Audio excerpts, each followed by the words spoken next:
Hello and welcome back to Call Center Helper. My name is Xander Freeman, and we are kicking off 2026 once again by talking about scaling sustainably with AI. To help with that discussion, I'm delighted to once again be joined by someone from Crescendo AI. This time I've got Michelle Donnelly, Chief Revenue Officer, with me. Michelle, thank you so much for joining me today. Hi, Xander. Happy New Year. Happy New Year. I don't know when we can stop saying that. This will probably go out in February, so I feel like that might be slightly outdated there. But the point is, we are at the start of 2026. Yep. There's so much we could talk about here today. I mean, I always love it when I've got a chief revenue officer on because I think like you bring such a unique perspective to the conversations we're going to be having today. But let's start off with one of our key topics for 2026. Our own research shows the gap between AI eagerness and readiness with consumers at the moment and contact centers. A lot of AI companies look great in demos but struggle in real customer environments. From your experience, what separates AI products that scale sustainably from those that stall after early hype? Yeah, I love that we started with this question. Demos are in controlled environments and customers are not. So I'm going to tell you two stories, Xander, because I like to tell stories. I was at NRF, which is the retail's biggest show. It was in New York and it was in December. And it's an amazing show. And, a large percentage of our customers are in the retail space. Hmm. So we've been hearing from our customers how noisy it is, how they see all these amazing demos. And it's like eye candy, but nobody knows what to do. And like you listen to this, but until you actually see it, like you don't get it. So I'm walking around Javits Center, which is huge, Mm. and everywhere I go, I see amazing demos of AI agents. And over a 3-day period, I'm like, oh my God, this is insane. Now I understand why our customers are so confused. Who can't build a phenomenal demo? And the other thing that was really interesting to me was that, like, I really didn't know how anybody was different. And Mm. so for me, it was this huge opportunity, like this light bulb went out, right? Because we have amazing demos too, but I'm going to talk to you about why we don't do demos. But we have really, really great AI technology that handles the whole front end of the customer, right? It's all the AI. It's you can chat, you can talk, you can do WhatsApp. We can actually show customers products to buy right within the chat window. Mm. But the thing that nobody was talking about was the value of the human in the loop and how, with our solution, not only do we have these amazing, fast, intelligent AI agents on the front end, we also seamlessly hand off to our humans who are also powered by AI. So now your customer, like your customer's customer, has this amazing experience of if they don't want to talk to the AI or if the AI doesn't answer their question, they're seamlessly handing it over to our AI powered human agents. And that to me was like this huge value prop.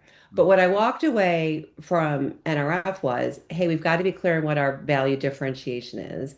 Demos don't sell, and there's a ton of noise, and I felt really, really bad for our customers. So the next story I'm going to tell you about demos is I got a call yesterday and the Super Bowl in America is coming up. By the Mhm. time this airs, we'll know who have won. But we got a call from a betting company, a very large, multi-billion-dollar betting company. As you can imagine, Super Bowl is huge, right? And so they're going to have this insane volume. And they were on the phone yesterday, Xander, saying to us, we are 10x the volume this month than we were all of last year. Mm. We have 8 human beings on staff who are managing our customer care, and they don't do any calls. It's only like responding. We Mm. don't really have an AI bot. We don't know how we're going to handle the Super Bowl. Can you show us a demo of what you can do? So we asked a ton of questions, right? Because it's all about customer discovery. Mm. And this was yesterday at noon. And today at 2 o'clock, we're showing them an actual AI expert agent. We're not building a demo. We're building an actual AI agent in 24 hours that can actually transform how they interact with our customers on their mobile app and their website. So, why I'm telling you the story is because I think anybody can build a great demo. Mm. But what we do is we create in real time, very, very quickly, these amazing agents that actually scrape public knowledge, their public knowledge base, and then we can show customers in real time like how this works and it scales. Mm. And the other thing that's great is because we have, 3,500 call center agents around the globe, we have floaters. So we can actually help augment their existing human beings. And again, like they're like, we have no training, right? So imagine a lot of companies might say, oh my God, like, what are we going to do? We have no training. Like, how are we going to get these human beings up and running? Again, we use our own agents, our own AI agents, to actually scrape the web, get all that knowledge, train up those human beings. So now you can have this very seamless handoff. Mm. If the bot can't answer the question, the human beings can. We can respond within seconds, not days. So to me, like the power of us to be able to do this so quickly is like incredible. So no demos, the Mm. real deal in real life, and show how we can help customers scale and make money. There's a few different bits I want to pull out from there. One is, again, it's the distinction between a generic demo and something that's a little bit more akin to a sort of what I would term a CX audit. But also, it's not just the audit, it's the outcome driven part as well that I think is a really nice part of that story at speed as well as scale, which is so important. Yeah, and I mean, I think this is also something that, anyone in the call center is actually probably dealing right now with when they deal with, different AI vendors, a lot of people are moving to outcome based, Mm, right? I came from Salesforce. We sold seats, right? So how many people are going to be using, the platform? mm. Um, I also worked at Salesforce and we sold Marketing Cloud. So what's the volume of emails? Now we're really looking at outcomes, which is we want to make sure that your customer's customer has a great outcome, and that's how we price. And so I think customers have been asking this for a really long time, and now we're able to give it to them so that they feel like they're really getting what they're buying. I think that's really, and I think it's 100% the right way to be looking at it, especially when you come at it from, let's use your example of a retail industry perspective as well, right? Especially when you're scraping that knowledge to augment the trust that is inherent as part of that customer journey there as Yeah. well. Retail is such an interesting use case for it. And I really love the example. Yeah, it's a great one because their scale is like literally through the roof. And the thing about when you really think about our value prop and like putting the AI with the human beings, right? Like we're not a bolt-on AI, right? We have our own BPO around the globe. Mm, Real value is that now we can very quickly scale with them because we can look at what percentage of questions can be answered on AI, when mm, do we need humans, how many humans do we really need. We're not just looking at like a spreadsheet to figure out, oh, well, based on this many tickets, you need this many people. We're looking at it more holistically, and it's sort of an art and a science. But what's happening is that because we look at both sides of it, the customer gets a lot of operational efficiencies, and we're finding that we can reduce overall costs like 10, 20, 30%. I So mean, it's this win-win across the board. It's actually so much fun to be able to be talking about this.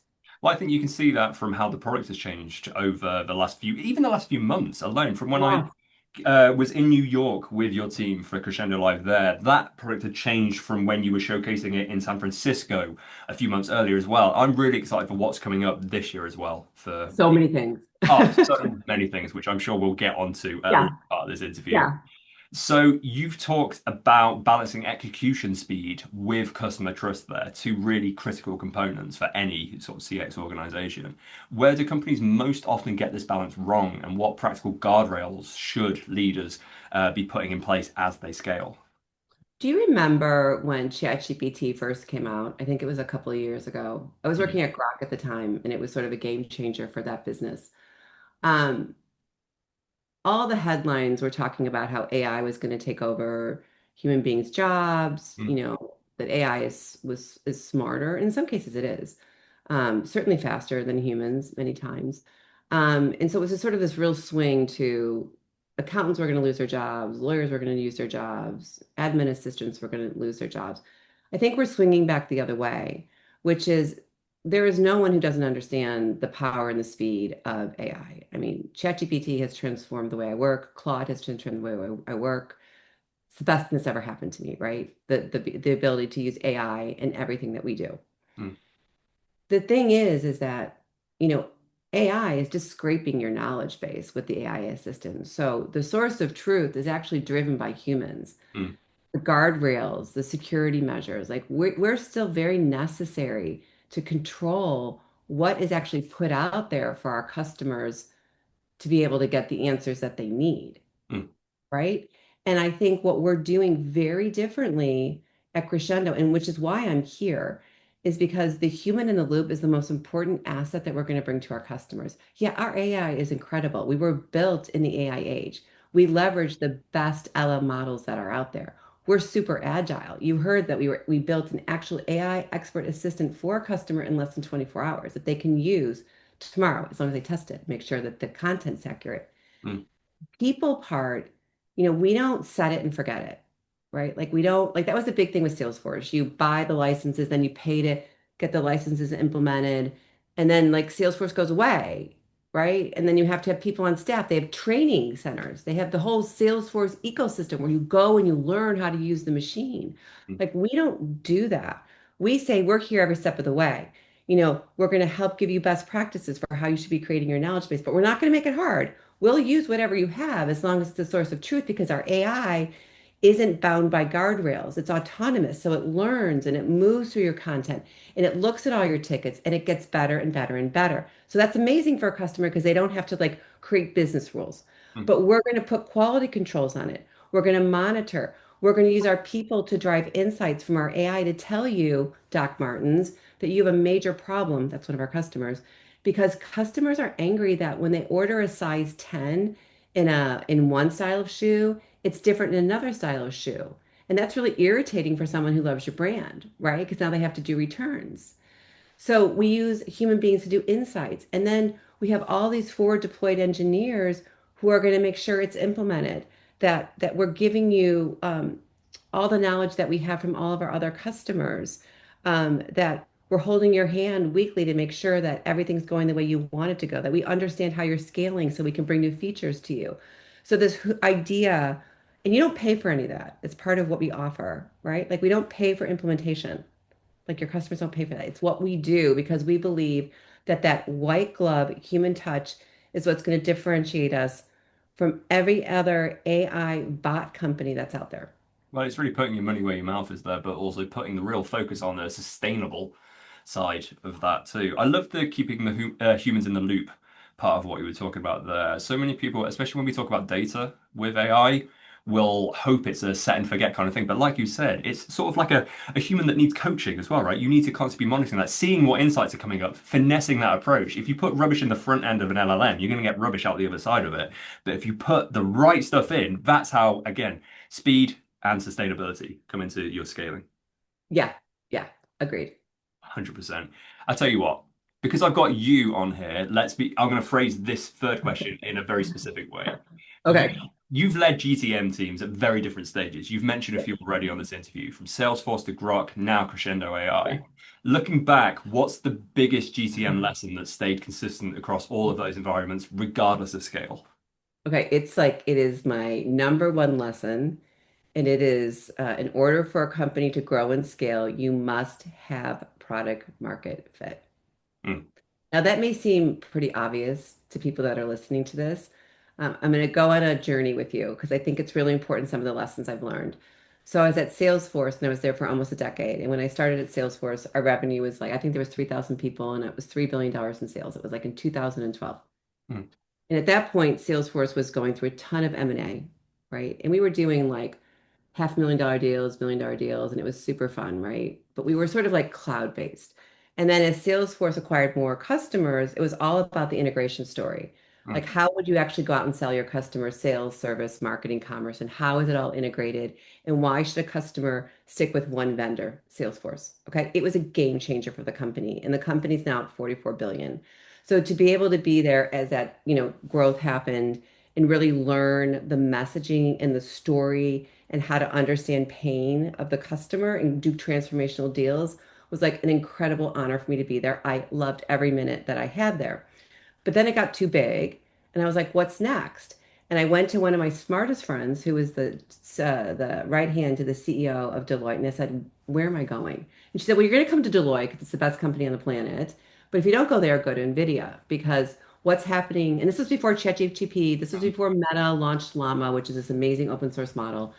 And and through that process, I, through an old boss, met this guy, Jonathan Ross from Groq. Groq with a Q, not a K, so it's not Elon Musk's company. And Jonathan came from Google, was the TPU that he built, which is the big AI chip for compute, right? So he built a new one at Groq, and there was a secret sauce there, but he'd been 7 years in business, and there still wasn't product market fit, and I thought there was. And so it was very painful for a period of time to figure out who were we? What were we going to do? We didn't really have customers.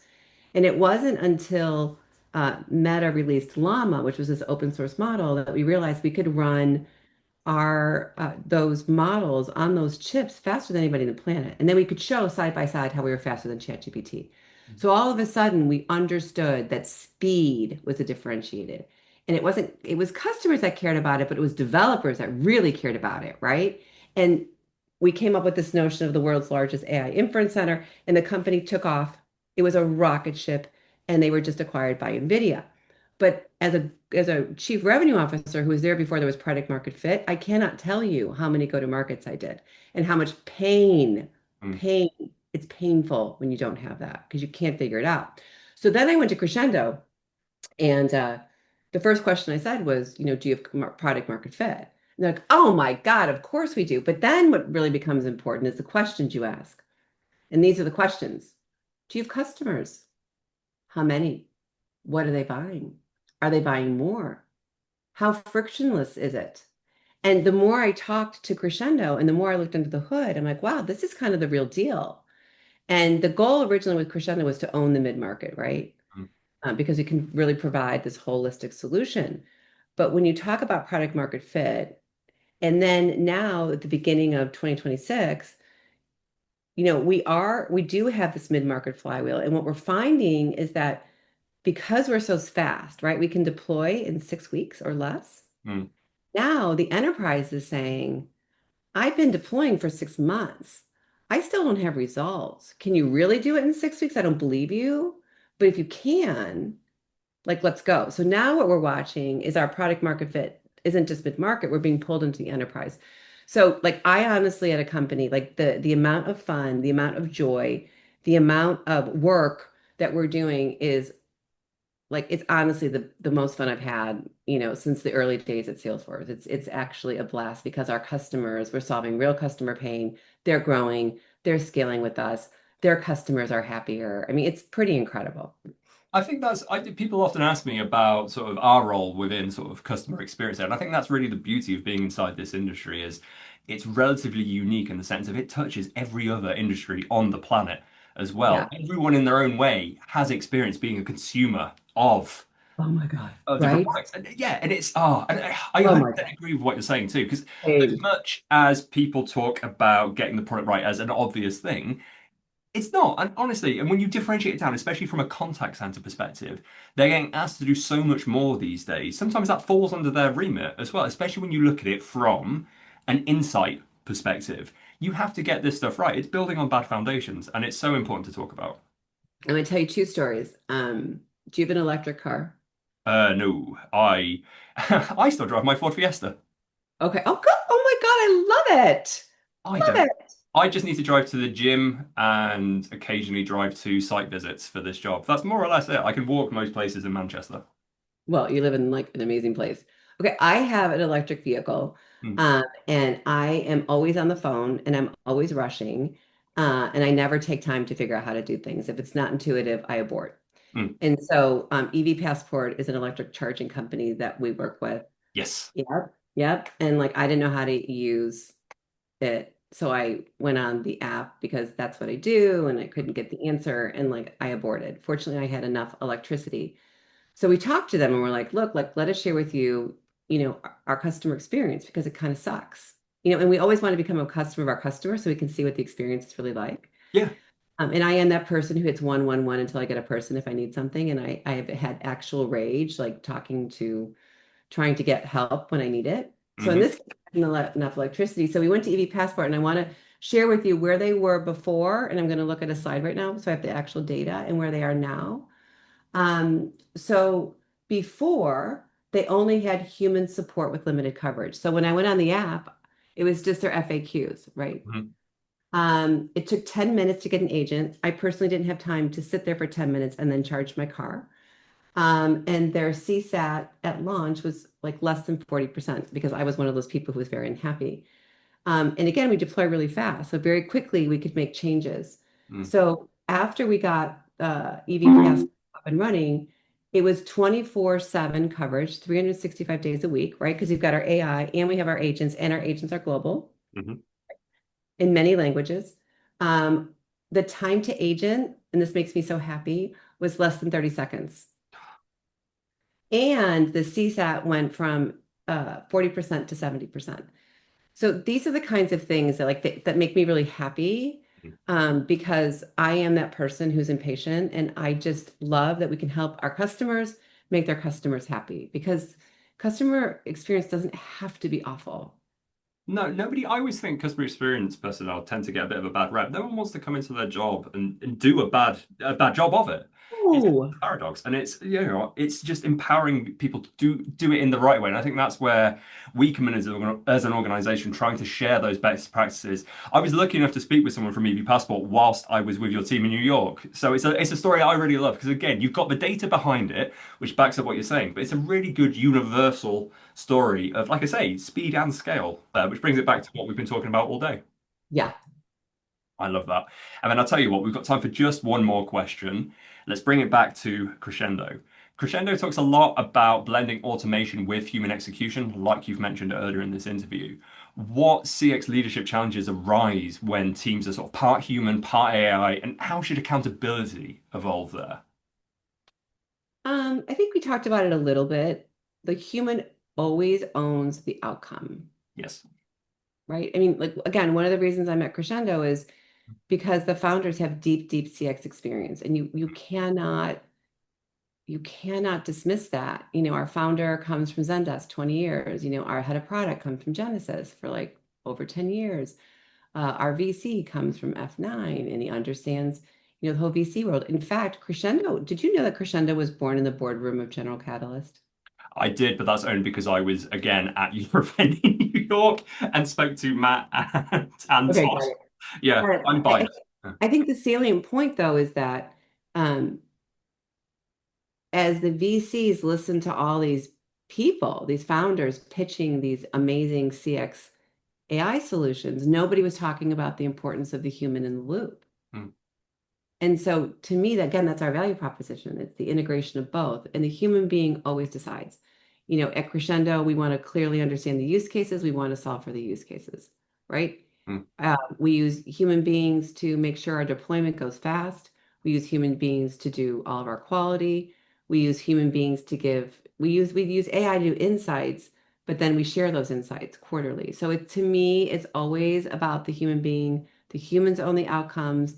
The AI is that thing that drives speed and accuracy and amazing resolution in a quick amount of time. But when it can't, we've got the human being there to help you.